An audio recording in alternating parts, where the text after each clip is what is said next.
श्रोते हो नमस्कार. आजच्या वृत्तविशेषमध्ये आपलं मनःपूर्वक स्वागत.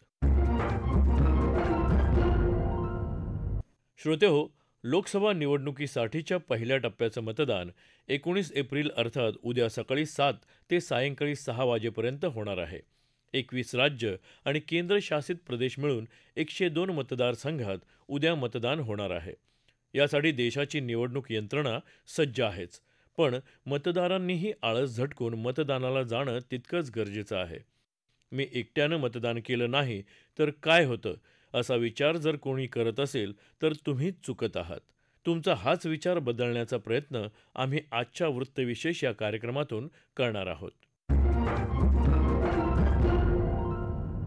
श्रोते हो, देशातल्या सुमारे 97 कोटी मतदार, 10 लाखांहून अधिक मतदान केंद्र आणि 1.5 कोटींच्या आसपास मतदान अधिकारी आणि कर्मचारी, ही आकडेवारी पाहूनच लोकशाहीच्या उत्सवाची भव्यता लक्षात येते. त्यामुळेच भारतीय सार्वत्रिक निवडणुकीकडे सर्व जगाच्या नजरा खिळलेल्या असतात. देशाचा नागरिक म्हणून मतदानाचा हक्क बजावण्यासोबतच लोकशाही अधिक सक्षम करण्यासाठी तुमच्या प्रत्येकाचं मत उपयुक्त आहे. मतदान प्रक्रियेत सहभागी होण्यासाठी भारतीय निवडणूक आयोगाकडे मतदार म्हणून नाव नोंदणी करणं आवश्यक आहे. देशातली प्रचंड लोकसंख्या लक्षात घेता मतदान प्रक्रिया सुव्यवस्थित होण्यास ओळखपत्रांची मदत होते. यंदा प्रथमच नवमतदारांसाठी नाव नोंदवण्याची मुदतही लवचिक ठेवण्यात आली आहे. मतदारांचा निवडणुकीतला सहभाग वाढावा यासाठी निवडणूक आयोगानं अनेक प्रक्रिया सोप्या करण्याचा प्रयत्न केला आहे. मतदानाला जाण्यापूर्वी तुमचं नाव मतदार यादीत आहे की नाही याची खात्री करून घेता येणार आहे. सरतेशेवटी मतदार ओळखपत्र नसलं तरी काळजीचं कारण नाही. त्याला पर्यायी कागदपत्र वापरण्याची मुभाही निवडणूक आयोगानं दिली आहे. आधार कार्ड, मनरेगा रोजगार कार्ड, छायाचित्रासह बँक किंवा पोस्ट ऑफिस पासबुक, कामगार मंत्रालयानं जारी केलेलं आरोग्य विमा स्मार्ट कार्ड, वाहन परवाना, पॅन कार्ड, राष्ट्रीय लोकसंख्या नोंदणी स्मार्ट कार्ड, पासपोर्ट, छायाचित्रासह निवृत्तीवेतन कागदपत्र, केंद्र किंवा राज्य सरकार किंवा सार्वजनिक उपक्रम, सार्वजनिक क्षेत्रातील कंपन्यांनी जारी केलेलं छायाचित्र असलेलं सेवा ओळखपत्र, खासदार आमदार यांनी जारी केलेलं अधिकृत ओळखपत्र, सामाजिक न्याय आणि अधिकारिता मंत्रालयानं जारी केलेलं युनिक डिसेबिलिटी ID अशा अधिकृत कागदपत्रांचा वापर मतदार करू शकणार आहेत. श्रोते हो, निवडणूक काळात आचारसंहितेचं उल्लंघन होत असल्यास सर्वसामान्य नागरिकांना आता थेट तक्रार करण्याची सोय निवडणूक आयोगानं करून दिली आहे. निवडणूक काळात काही गैरव्यवहार दिसत असेल तर दक्ष नागरिक म्हणून तक्रार करणं गरजेचं आहे. अशा तक्रारी करणं आता पूर्वीपेक्षा सुलभ झालं आहे. त्यासाठी आयोगानं सी-विजिल सिटीझन ॲप विकसित केलं आहे. या ॲपवर दाखल होणाऱ्या तक्रारींवर पहिल्या 100 मिनिटात पहिली कार्यवाही केली जाईल. हे सी-विजिल ॲप अँड्रॉइड आणि iOS डिव्हाइसवर डाउनलोड करण्यासाठी उपलब्ध आहेत. ॲपमध्ये आचारसंहिता उल्लंघनाचा प्रकार निवडून घटनेचे तपशील, स्थान, वेळ आणि छायाचित्र तसंच ध्वनिचित्रफित देणं आवश्यक आहे. आचारसंहिता उल्लंघनाचं स्थान ट्रॅक करण्यासाठी GPS प्रणालीचा वापर केला जातो. यामध्ये फक्त लाईव्ह लोकेशनवर आधारित छायाचित्र, ध्वनिचित्रफित घेतली जातात. ॲपवर तक्रार दाखल होताच निवडणूक आयोग तक्रारीची दखल घेऊन त्यावर कार्यवाही करत आहे. देशाच्या नागरिकांनी मतदान का करावं, मतदानाचं महत्त्व काय आणि आचारसंहिता भंग होत असल्यास काय करावं याविषयी माहिती देत आहेत राज्याचे अतिरिक्त मुख्य निवडणूक अधिकारी डॉक्टर किरण कुलकर्णी. लोकसभेची निवडणूक जाहीर झालेली आहे आणि महाराष्ट्रात एकूण 5 टप्प्यांमध्ये मतदान घेण्यात येत आहे. त्यापैकी पहिल्या टप्प्याचं मतदान 19 एप्रिलला घेण्यात येणार आहे. याला टप्पा 1 मधले जे मतदारसंघ आहेत त्यामध्ये रामटेक, नागपूर, भंडारा गोंदिया, गडचिरोली चिमूर आणि चंद्रपूर या 5 लोकसभा मतदारसंघांचा समावेश आहे. माझं सगळ्या मतदारांना असं आवाहन आहे, 19 एप्रिलला आपल्या मतदान केंद्रावरती जाऊन मतदानाचा हक्क जरूर बजावावा. निर्भयपणे मतदान करा. चला मतदान करूया, लोकशाही बळकट करूया. मतदान करताना मतदाराची जबाबदारी केवळ मतदान करणे एवढ्यापुरती मर्यादित नसते. मतदान करताना अतिशय काळजीपूर्वक आणि योग्य उमेदवाराला मतदान करायला पाहिजे आणि म्हणून मतदानाचा अधिकार बजावताना सर्वप्रथम व्होटर हेल्पलाईन ॲपवरती जाऊन आपलं नाव कुठल्या मतदान केंद्रात आहे ते आधी समजून घ्या. आपला व्होटर नंबर काय आहे त्याची माहिती आपल्याकडे असू द्या आणि त्या मतदान केंद्रावरती जाऊन आपल्याकडे जर निवडणूक ओळखपत्र असेल तर त्याच्या आधारावर आणि नसेल तर त्या व्यतिरिक्त जी 12 डॉक्युमेंट्स इलेक्शन कमिशन ऑफ इंडियाने जाहीर केलेली आहेत त्यापैकी कुठलंही एक डॉक्युमेंट घेऊन आपण मतदान केंद्रावरती जर गेला तर आपल्याला मतदान करता येईल. आपल्याला कल्पना आहे की मतदान करण्यासाठी मतदार यादीत नाव असणे ही सर्वात महत्वाची गोष्ट आहे. त्यामुळे मतदार यादीत आपलं नाव कुठल्या मतदान केंद्रावर आहे हे जर आधी तपासून पाहिलं तर आपला गोंधळ होणार नाही आणि मतदानाचा हक्क व्यवस्थितपणे बजावता येईल. यासाठीच व्होटर हेल्पलाईन ॲप आपल्या मदतीला इलेक्शन कमिशन ऑफ इंडियाने तयार केलेला आहे. त्याचा जरूर लाभ घ्यावा. त्याशिवाय आपण कोणाला मतदान करायचं हा निर्णय घेताना इलेक्शन कमिशन ऑफ इंडियाने KYC हे ॲप डेव्हलप केलेलं आहे. KYC म्हणजे नो युअर कॅन्डिडेट. या ॲपवरती आपल्या मतदारसंघातल्या निवडणुकीसाठी उभे राहिलेल्या सर्व उमेदवारांची माहिती आपल्याला बघता येईल. ही माहिती आपण जरूर बघा.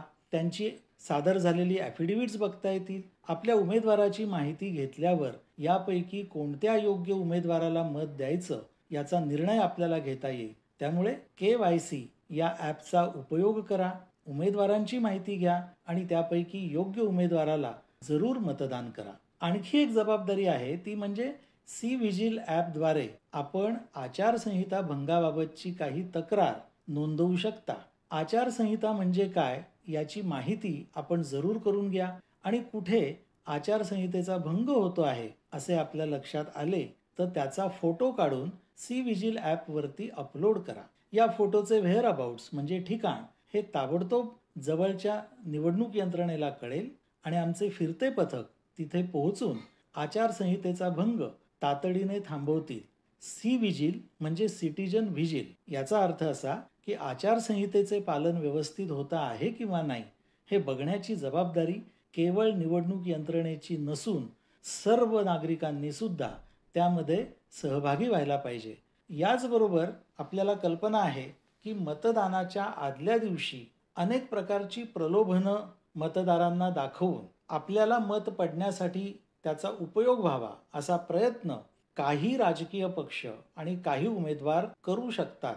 भारतीय नागरिक म्हणून आपली ही जबाबदारी आहे की कुठल्याही प्रलोभनाला बळी न पडता योग्य प्रकारे दबावरहित असं आपलं मतदान आपण करणं हे अपेक्षित आहे. राज्यघटनेने आपल्याला दिलेला मताधिकार योग्य प्रकारे आपण वापरा आणि कुठल्याही प्रलोभनाला बळी न पडता मतदान करा.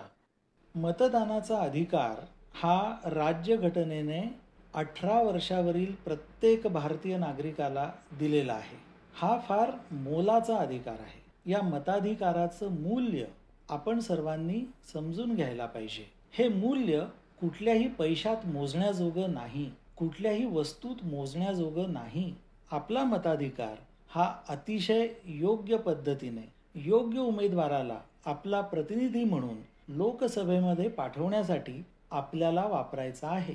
मतदानाचा अधिकार वापरला का पाहिजे? पहिली गोष्ट म्हणजे ती आपली एक राष्ट्रीय जबाबदारी आहे. अनेक देशांमध्ये मतदानाचा अधिकार मिळवण्यासाठी अनेक समाज घटकांना संघर्ष करावा लागला.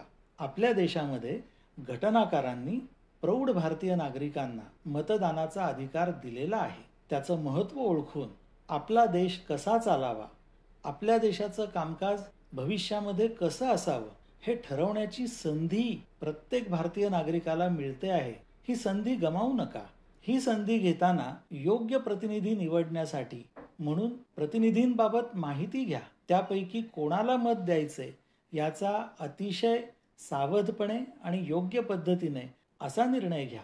आपला मताधिकार हा राज्याच्या सगळ्या चलनवलनामध्ये, देशाच्या भविष्यामध्ये महत्त्वाची भूमिका बजावणार आहे हे लक्षात ठेवा. म्हणून मतदान करायचं टाळू नका. मतदानाचा अधिकार जरूर वापरा. श्रोते हो, 2019च्या लोकसभा निवडणुकीत अंदाजे 2.97 दशलक्ष पात्र मतदारांनी मतदान केलं नाही. यावरून मतदारांची उदासीनता अधोरेखित होते. या निवडणुकीत महाराष्ट्र, उत्तर प्रदेश, उत्तराखंड, तेलंगणा, गुजरात, राजस्थान, पंजाब, झारखंड आणि जम्मू काश्मीरमध्ये राष्ट्रीय सरासरी 67.40% कमी मतदान झालं आहे. त्यामुळे नागरिकांना सक्रियपणे सहभागी करून आणि मतदारांच्या सहभागातले अडथळे दूर करण्यासाठी निवडणूक आयोगानं विशेष खबरदारी घेतली आहे. मतदारसंघातल्या विशिष्ट गरजा लक्षात घेऊन जनजागृतीपर उपक्रमाच्या आयोजनाच्या सूचना करण्यात आल्या आहेत. राज्यातही मतदानाचा टक्का वाढावा यासाठी निवडणूक आयोगाच्या वतीनं मतदार जागृतीचे विविध उपक्रम राबवले जात आहेत. मतदार जागृतीच्या या उपक्रमांना कला, क्रीडा, साहित्य आणि सामाजिक क्षेत्रातील मान्यवरांची सदिच्छा दूत म्हणून निवड करण्यात आली आहे. राज्यस्तरीय आणि जिल्हानिहाय 16 सदिच्छा दूत प्रथमच मतदारांना मतदानाचं महत्त्व समजावून देणार आहेत. निवडणुकीच्या निकालात प्रत्येक मतदाराचं मत महत्त्वाचं ठरतं. म्हणूनच समाजातल्या प्रत्येक स्तरातून मतदान व्हावं यासाठी ज्येष्ठ अभिनेते मोहन जोशी यांनी आवाहन केलं. प्रत्येकाने मतदान केलंच पाहिजे या मताचे मी आहे. मी स्वतः मतदान करतो. मी कुठल्याही गावी असलो तरी मुंबईला जातो आणि मतदान करतो. याचं कारण म्हणतो, योग्य रिप्रेझेंटेटिव्ह निवडणं हे आपलं कर्तव्य आहे आणि ते प्रत्येकाने बजावलंच पाहिजे. ज्येष्ठ अभिनेते जयंत वाडकर यांनी देखील नवमतदारांना आवाहन केलं. आपल्याला सगळ्यांना कल्पना आहे की लोकसभेचं इलेक्शन आलेलं आहे आणि त्याचा पहिला टप्पा आता सुरू होणार आहे आणि त्यासाठी आपल्याला संविधानानं जो हक्क दिलेला आहे तो बजावणं प्रत्येकानं खूप गरजेचं आहे. आपल्याला मतदान करायला वोटिंग बूथवर येऊन मतदान करणं खूप गरजेचं आहे. ज्यांचे प्रॉब्लेम आहेत त्यांना आपण आपली सेवा प्राप्त करून दिलेली आहे की त्यांना कसं मतदान करायचं. आपण जवळच्या लोकांना विचारलं तर नक्की सांगतील तुम्हाला की ज्यांना म्हणजे ज्येष्ठ नागरिक असतील त्यांना घर बसल्या सुद्धा मतदान करू शकतात. पण मतदान करणं खूप गरजेचं आहे. आपण लोकशाहीत जगतो आणि ही लोकशाही जर स्ट्रॉंग करायची असेल तर आपलं मत देणं खूप गरजेचं आहे. तर मी सगळ्यांना आवाहन करीन की प्लीज प्लीज प्लीज मतदान केंद्रावर येऊन मतदान करणं खूप गरजेचं आहे. त्याचप्रमाणे दिव्यांग रेडिओ जॉकी वृषाली गुजराथी शेख यांनी देखील या मतदारांना आपल्या परीनं आवाहन केलं. मित्रांनो, 2024च्या या लोकसभेच्या निवडणुका आपल्या जीवनाला एक नवीन दिशा देणार आहेत. आपला लोकप्रतिनिधी निवडण्याची ही सुवर्ण संधी गमावू नका. मित्रांनो, लोकशाही शासन प्रक्रियेतली मतदान ही प्रत्येक मतदाराची सर्वोच्च जबाबदारी असते असं मला वाटतं. ही जबाबदारी अजिबात टाळू नका. आपलं मतदान आपल्या देशाच्या भविष्यासाठी अत्यंत महत्वाचं आहे.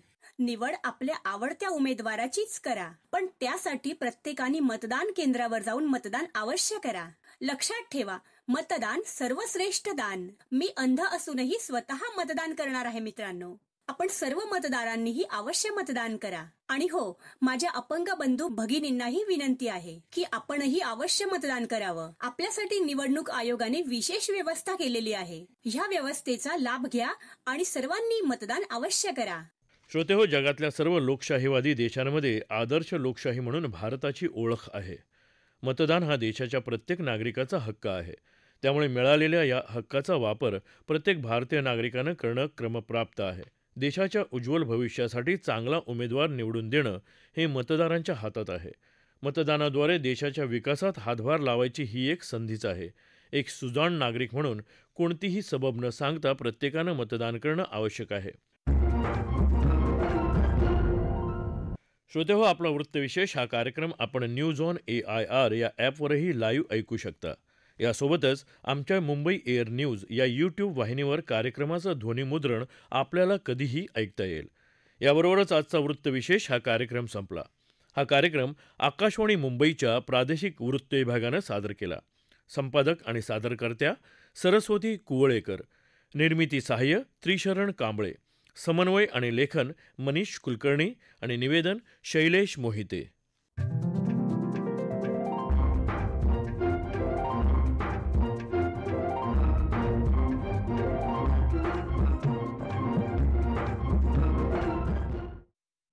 वृत्तविशेष हा कार्यक्रम आत्ता आपण ऐकला आकाशवाणी महाराष्ट्राच्या मुंबई केंद्राच्या अस्मिता वाहिनीवरून. संध्याकाळचे 7:30 वाजलेत. आता शेतकरी बांधवांसाठी कार्यक्रम प्रसारित करत आहोत. माझं आवार माझं शिवार.